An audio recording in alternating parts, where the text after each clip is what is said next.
മനുഷ്യനല്ലേ? ഭൂമിയിലെ ജീവിതം തീർന്നതാണല്ലോ, പിന്നെ എന്തിനാ അവിടെ കിടന്ന് അലിയുന്നത്? ആരാണവൻ? ആരാടാ നീ? അറിയണോ നിനക്ക് ഞാൻ ആരാണെന്ന്?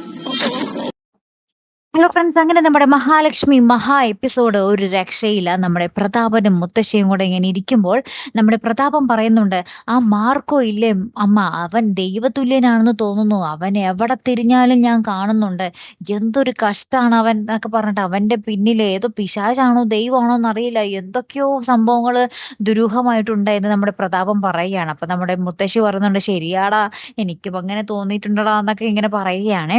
അപ്പുറത്താണെങ്കിലും നമ്മുടെ കമലേശ്വരം വീട്ടില് കണ്ണന്റെ അച്ഛന്റെ ബാധനെ ഒഴിപ്പിക്കാൻ വേണ്ടിയുള്ള പൂജകളും കാര്യങ്ങളും മന്ത്രങ്ങളും ഒക്കെ നടക്കുവാണ്. അപ്പൊ ആ മന്ത്രവാദി ഇങ്ങനെ പറയുന്നുണ്ട്, നീ ഈ ഭൂമിയിൽ നിന്നും പോയതല്ലേ, പിന്നെയും എന്തിന് ഇവിടെ കറങ്ങി നടക്കുന്നു എന്നൊക്കെ പറഞ്ഞ് ഇങ്ങനെ ശൂന്യതയിൽ നോക്കി ഇങ്ങനെ പറയുന്നുണ്ടേ. അപ്പൊ എല്ലാവരും ആ ശൂന്യതയിലോട്ട് ഇങ്ങനെ അന്തിച്ച് നിൽക്കുന്നുണ്ട് കേട്ടോ. കണ്ണനും നമ്മുടെ ദുർഗാമ്മ എല്ലാവരും ആ ശൂന്യതയിലേക്ക് ഇങ്ങനെ നോക്കുന്നുണ്ടേ.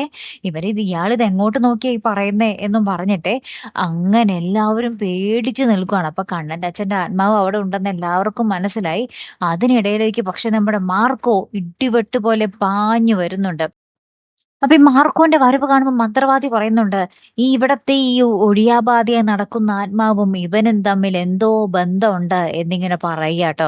അപ്പൊ തന്നെ നമ്മുടെ മാർക്കോ, ആടോ എനിക്ക് ബന്ധമുണ്ടോ എന്നൊക്കെ പറഞ്ഞിട്ട് അവിടുത്തെ സാധനങ്ങളൊക്കെ തട്ടിത്തെറിപ്പിച്ച് അവിടുത്തെ നിലവിളക്ക് കൊണ്ട് ആ മന്ത്രവാദിയെ പിടിച്ച് അടിക്കാനൊക്കെ ഓങ്ങുന്നുണ്ടേ. അങ്ങനെ അയാളെ നമ്മുടെ മാർക്കോ തന്നെ ഓടിച്ചു വിടുന്നുണ്ട് കേട്ടോ. ലാസ്റ്റ് നമ്മുടെ ഉണ്ണിക്കും നല്ല ഭീഷണി കൊടുക്കുന്നുണ്ട് നമ്മുടെ മാർക്കോ, ഇനി വല്ലതും ഇങ്ങനെ സംഭവിച്ചാല് നിനക്കിട്ടായിരിക്കും ചാമ്പ് കിട്ടുന്നതെന്ന് പറഞ്ഞിട്ട് നമ്മുടെ ഉണ്ണിക്കിട്ടും രണ്ട് ഭീഷണിപ്പെടുത്തിയിട്ടാണ് നമ്മുടെ മാർക്കോ പോകുന്നത്. അപ്പൊ ഇനി എന്തൊക്കെയായിരിക്കും സംഭവിക്കാൻ പോകുന്നത് അല്ലെ, കാത്തിരിക്കട്ടെ. അപ്പൊ അടുത്തൊരു വീഡിയോയുമായി വരുന്നത് വരയ്ക്കും ഗുഡ് ബൈ.